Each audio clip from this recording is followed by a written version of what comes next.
ਤੁਸੀਂ ਸੁਣ ਰਹੇ ਹੋ ਪੰਜਾਬੀ ਰੇਡੀਓ USA ਤੇ ਸਿੱਖ ਇਤਿਹਾਸ ਦੇ ਵਿੱਚ ਅੱਜ ਦਾ ਦਿਨ ਅੱਜ 12 ਜੂਨ ਹੈ। 12 ਜੂਨ 1958 12 ਜੂਨ 1958 ਦੇ ਦਿਨ ਗੁਰਦੁਆਰਾ ਸੈਂਟਰਲ ਟਾਊਨ ਜਲੰਧਰ ਦੇ ਵਿੱਚ ਜਥੇਦਾਰ ਪ੍ਰੀਤਮ ਸਿੰਘ ਗੋਜਰਾਂ ਅਤੇ ਸਰਦਾਰ ਗੁਰਚਰਨ ਸਿੰਘ ਗਰੀਬ ਦੀ ਅਗਵਾਈ ਹੇਠ ਇੱਕ ਸਿੱਖ ਸਟੇਟ ਕਾਨਫਰੰਸ ਕਰਵਾਈ ਗਈ, ਜਿਸ ਦੇ ਵਿੱਚ ਉਹਨਾਂ ਨੇ ਖੁੱਲ੍ਹੇਆਮ ਸਿੱਖ ਸਟੇਟ ਦੀ ਕਾਇਮੀ ਦੀ ਮੰਗ ਕੀਤੀ। ਸਿਰਫ 5 ਮਹੀਨੇ ਪਹਿਲਾਂ ਹੀ ਇਸੇ ਪ੍ਰੀਤਮ ਸਿੰਘ ਗੋਜਰਾਂ ਨੇ ਸ਼੍ਰੋਮਣੀ ਅਕਾਲੀ ਦਲ ਦੇ ਖਿਲਾਫ ਨਿਊ ਮਾਲਵਾ ਅਕਾਲੀ ਦਲ ਬਣਾਉਣ ਦੇ ਵਿੱਚ ਵੀ ਰੋਲ ਅਦਾ ਕੀਤਾ ਸੀ। 22 ਮਈ 1960 ਦੀ ਅੰਮ੍ਰਿਤਸਰ ਦੀ ਕਨਵੈਨਸ਼ਨ ਦੇ ਵਿੱਚ ਅਕਾਲੀ ਦਲ ਨੇ ਐਲਾਨ ਕੀਤਾ ਕਿ ਪੰਜਾਬੀ ਸੂਬੇ ਦੇ ਸਬੰਧ ਦੇ ਵਿੱਚ ਲੋਕਾਂ ਨੂੰ ਜਾਣਕਾਰੀ ਦੇਣ ਵਾਸਤੇ ਪ੍ਰਚਾਰ ਕੀਤਾ ਜਾਵੇ ਅਤੇ ਇਸ ਸਬੰਧ ਦੇ ਵਿੱਚ 12 ਜੂਨ 1960 ਦੇ ਦਿਨ ਦਿੱਲੀ ਦੇ ਵਿੱਚ ਇੱਕ ਜਲੂਸ ਕੱਢਿਆ ਜਾਵੇ। ਭਾਰਤ ਅਤੇ ਪੰਜਾਬ ਸਰਕਾਰ ਨੇ 12 ਜੂਨ ਨੂੰ ਦਿੱਲੀ ਦੇ ਵਿੱਚ ਕੱਢੇ ਜਾਣ ਵਾਲੇ ਜਲੂਸ ਨੂੰ ਰੋਕਣ ਵਾਸਤੇ ਸਕੀਮਾਂ ਘੜਨੀਆਂ ਸ਼ੁਰੂ ਕਰ ਦਿੱਤੀਆਂ।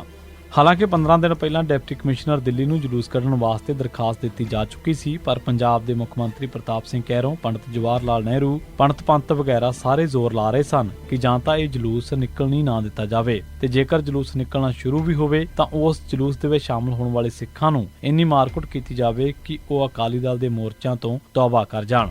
ਪੰਜਾਬ ਸਰਕਾਰ ਨੇ ਪੰਜਾਬ ਦੇ ਵਿੱਚ ਹਰ ਰੇਲਵੇ ਸਟੇਸ਼ਨ ਤੇ ਪੁਲਿਸ ਦਾ ਪਹਿਰਾ ਬਿਠਾ ਦਿੱਤਾ। ਜਿਹੜਾ ਸਿੱਖ ਵੀ ਦਿੱਲੀ ਦੀ ਟਿਕਟ ਲੈਂਦਾ ਸੀ ਉਸ ਨੂੰ ਰੋਕ ਕੇ ਉਸ ਦੀ ਪੁੱਛ ਪੜਤਾਲ ਕੀਤੀ ਜਾਂਦੀ ਸੀ ਅਤੇ ਜੇਕਰ ਉਹ ਪੁਲਿਸ ਦੀ ਤਸੱਲੀ ਨਾ ਕਰਵਾ ਸਕਦਾ ਤਾਂ ਉਸ ਨੂੰ ਗ੍ਰਿਫਤਾਰ ਕਰਕੇ ਜੇਲ੍ਹ ਭੇਜ ਦਿੱਤਾ ਜਾਂਦਾ ਸੀ।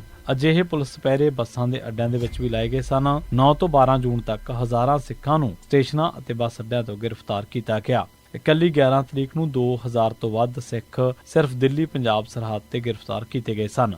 ਦਿੱਲੀ ਦੇ ਵਿੱਚ ਵੀ ਸੈਂਕੜਿਆਂ ਦੀ ਗਿਣਤੀ ਦੇ ਵਿੱਚ ਅਕਾਲੀ ਲੀਡਰ ਅਤੇ ਵਰਕਰ ਗ੍ਰਿਫਤਾਰ ਕਰਕੇ ਜੇਲ੍ਹ ਦੇ ਵਿੱਚ ਭੇਜ ਦਿੱਤੇ ਗਏ, ਪਰ ਰਛਪਾਲ ਸਿੰਘ ਜਥੇਦਾਰ, ਜਗਤਾਰ ਸਿੰਘ ਅਤੇ ਉਹਨਾਂ ਦੇ ਕਈ ਹੋਰ ਸਾਥੀ ਪੁਲਿਸ ਨੂੰ ਝਕਾਨੀ ਦੇ ਕੇ ਗੁਰਦੁਆਰਾ ਸੀਸਗੰਜ ਦੇ ਵਿੱਚ ਪਹੁੰਚ ਗਏ ਅਤੇ ਐਲਾਨ ਕੀਤਾ ਕਿ 12 ਜੂਨ ਦਾ ਜਲੂਸ ਹਰ ਹਾਲਤ ਦੇ ਵਿੱਚ ਕੱਢਿਆ ਜਾਵੇਗਾ। 10 ਜੂਨ ਨੂੰ ਦਿੱਲੀ ਦੇ ਡਿਪਟੀ ਕਮਿਸ਼ਨਰ ਬੈਨਰਜੀ ਨੇ ਸਿੱਖਾਂ ਦੇ ਜਲੂਸ ਤੇ ਪਾਬੰਦੀ ਲਾ ਦਿੱਤੀ।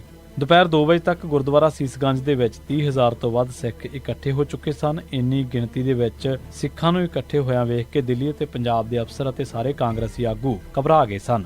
ਉਹਨਾਂ ਅੰਦਰ ਇੱਕ ਤਾਂ ਡਰ ਇਹ ਸੀ ਕਿ ਜੇਕਰ ਸਿੱਖ ਧੱਕੇ ਦੇ ਨਾਲ ਜਲੂਸ ਕੱਢਣ ਦੇ ਵਿੱਚ ਕਾਮਯਾਬ ਹੋ ਗਏ ਤਾਂ ਸਰਕਾਰ ਤੇ ਪੁਲਿਸ ਦੀ ਬੇਇੱਜ਼ਤੀ ਹੋਵੇਗੀ ਤੇ ਜੇਕਰ ਜਲੂਸ ਰੋਕਣ ਵਾਸਤੇ ਲਾਠੀਚਾਰਜ, ਅਥਰੂ ਗੈਸ ਜਾਂ ਗੋਲੀ ਚਲਾਉਣ ਦੀ ਹਰਕਤ ਕੀਤੀ ਗਈ ਤਾਂ ਇਸ ਕਾਰਵਾਈ ਦਾ ਵੀ ਸਿੱਖਾਂ ਨੂੰ ਫਾਇਦਾ ਹੋਵੇਗਾ ਅਤੇ ਸਰਕਾਰ ਦੇ ਖਿਲਾਫ ਰੋਸ ਹੋਰ ਵਧੇਗਾ। ਕਾਬਲੇ ਜ਼ਿਕਰ ਗੱਲ ਤਾਂ ਇਹ ਹੈ ਕਿ ਇਸ ਮੌਕੇ ਤੇ ਦੁਨੀਆ ਭਰ ਦੇ ਅਖਬਾਰਾਂ ਦੇ ਨਾਮਾਨਿਗਾਰ ਅਤੇ ਪ੍ਰੈਸ ਫੋਟੋਗ੍ਰਾਫਰ ਪੁੱਜੇ ਹੋਏ ਸਨ।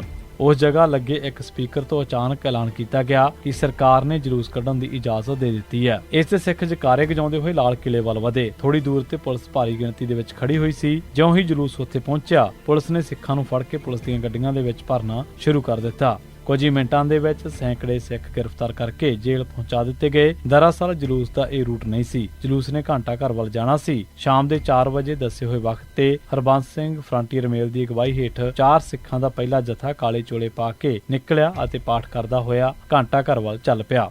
ਥੋੜੀ ਦੂਰ ਜਾ ਕੇ ਉਹਨਾਂ ਦਾ ਸਾਹਮਣਾ ਪੁਲਿਸ ਦੇ ਇੱਕ ਵੱਡੇ ਧੜੇ ਦੇ ਨਾਲ ਹੋਇਆ। ਜਥੇ ਦੇ ਪਿੱਛੇ ਹਜ਼ਾਰਾਂ ਦੀ ਗਿਣਤੀ ਦੇ ਵਿੱਚ ਸਿੱਖ ਪਾਠ ਕਰਦੇ ਹੋਏ ਆ ਰਹੇ ਸਨ। ਦਿੱਲੀ ਸਰਕਾਰ ਤੇ ਪੰਜਾਬ ਸਰਕਾਰ ਤੋਂ ਮਿਲੀਆਂ ਹਦਾਇਤਾਂ ਦੇ ਮੁਤਾਬਕ ਪੁਲਿਸ ਨੇ ਇੱਕਦਮ ਲਾਠੀਚਾਰਜ ਕਰਨਾ ਸ਼ੁਰੂ ਕਰ ਦਿੱਤਾ। ਘੰਟਾ ਘਰ ਤੋਂ ਲਾਲ ਕਿਲਾ ਤੱਕ ਇੱਕ ਪਾਸੇ ਅਤੇ ਫਤਿਹਪੁਰੀ ਤੱਕ ਦੂਜੇ ਪਾਸੇ ਲਾਠੀਚਾਰਜ ਅਤੇ ਟੀਅਰ ਗੈਸ ਦੇ ਗੋਲਿਆਂ ਦਾ ਮੀਂਹ ਵਰਨ ਲੱਗ ਪਿਆ। ਪੁਲਿਸ ਨੇ ਇਸ ਇਲਾਕੇ ਦੇ ਵਿੱਚ ਕਿਸੇ ਵੀ ਸਿੱਖ ਨੂੰ ਨਾ ਬਖਸ਼ਿਆ। ਗੁਰਦੁਆਰਾ ਸੀਸਗੰਜ ਦੇ ਸਾਹਮਣੇ ਆ ਕੇ ਵੀ ਪੁਲਿਸ ਨੇ ਪੁਰਅਮਨ ਖੜੇ ਹੋਏ ਸਿੱਖਾਂ ਤੇ ਲਾਠੀਚਾਰਜ ਕੀਤਾ। ਇਸ ਲਾਠੀਚਾਰਜ ਦੇ ਨਾਲ ਸੈਂਕੜੇ ਸਿੱਖ ਜ਼ਖਮੀ ਹੋਏ ਸਨ।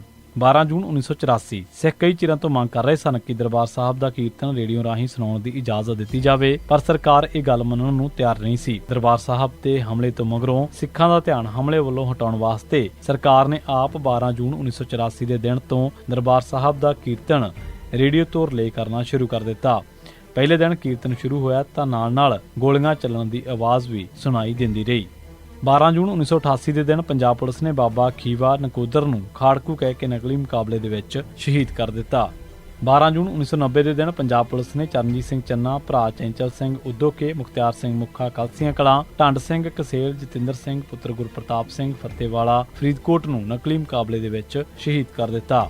12 ਅਪ੍ਰੈਲ 1992 ਨੂੰ ਪੁਲਿਸ ਨੇ ਜਗਦੀਸ਼ ਸਿੰਘ ਦੀਸ਼ਾ ਪੁੱਤਰ ਗੁਰਪ੍ਰੀਤ ਸਿੰਘ ਵਾਸੀ ਜਹੂਰਾ ਹੁਸ਼ਿਆਰਪੁਰ, ਜੋ ਕਿ ਸੁਖਵਿੰਦਰ ਸਿੰਘ ਸੰਘਾ ਤੇ ਰਛਪਾਲ ਸਿੰਘ ਸੰਧਣਾ ਮੁਖੀ ਖਾਲਿਸਤਾਨ ਕਮਾਂਡੋ ਫੋਰਸ ਦਾ ਸਾਥੀ ਸੀ। 12 ਜੂਨ 1992 ਦਿਨ ਲੁਧਿਆਣੇ ਦੇ ਗਿੱਲ ਨਹਿਰ ਦੇ ਕੋਲ ਇਕੱਠੇ ਸਾਈਕਲ ਤੇ ਆ ਰਹੇ ਸਨ ਕਿ ਪੁਲਿਸ ਨੇ ਘੇਰਾ ਪਾ ਲਿਆ। ਜਗਦੀਸ਼ ਸਿੰਘ ਦੀਸ਼ਾ ਨੇ ਇੱਕਦਮ ਸਈਏ ਨਾਲ ਚੱਬ ਲਿਆ ਅਤੇ ਸ਼ਹੀਦ ਹੋ ਗਿਆ, ਪਰ ਪੁਲਿਸ ਨੇ ਸੰਧਣਾ ਨੂੰ ਅਜਿਹਾ ਕਰਨ ਤੋਂ ਪਹਿਲਾਂ ਹੀ ਕਾਬੂ ਕਰ ਲਿਆ। ਉਸ ਨੂੰ ਗ੍ਰਿਫਤਾਰ ਕਰਕੇ ਉਸ ਤੇ ਬਹੁਤ ਤਸ਼ੱਦਦ ਕੀਤਾ, ਪਰ ਕੁਝ ਬੁਲਵਾ ਨਾ ਸਕੇ ਅਤੇ ਫਿਰ ਸ਼ਹੀਦ ਕਰ ਦਿੱਤਾ।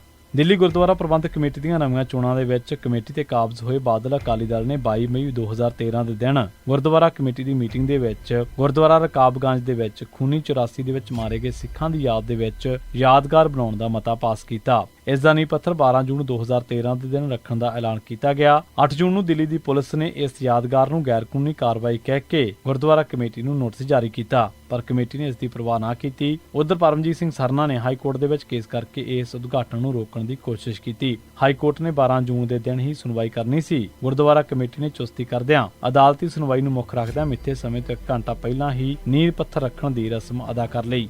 ਇਸ ਮੌਕੇ ਤੇ ਸਿੱਖ ਵਿਰੋਧੀ ਭਾਰਤੀ ਜਨਤਾ ਪਾਰਟੀ ਦਾ ਮੁਖੀ ਰਾਜਨਾਥ ਸਿੰਘ ਅਤੇ ਸਿੱਖਾਂ ਦੇ ਖਿਲਾਫ ਅਕਸਰ ਬੋਲਣ ਵਾਲੀ ਸੁਸ਼ਮਾ ਸਵਰਾਜ ਮੁੱਖ ਮਹਿਮਾਨ ਸਨ। ਬਾਦਲ ਅਕਾਲੀ ਦਲ ਮਗਰੋਂ ਭਾਰਤੀ ਜਨਤਾ ਪਾਰਟੀ ਦੇ ਹੁਕਮ ਹੇਠ ਇਸ ਯਾਦਗਾਰ ਨੂੰ ਸਾਰੇ ਲੋਕਾਂ ਦੀ ਯਾਦਗਾਰ ਕਹਿ ਕੇ ਸੰਗਤਾਂ ਦੇ ਨਾਲ ਧੋਖਾ ਕਰਦੇ ਰਹੇ। ਇਸੇ ਸਿੱਖ ਇਤਿਹਾਸ ਦੇ ਵਿੱਚ 12 ਜੂਨ ਦਾ ਦਿਨ ਤੁਸੀਂ ਸੁਣਦੇ ਰਹੋ ਪੰਜਾਬੀ ਰੇਡੀਓ USA।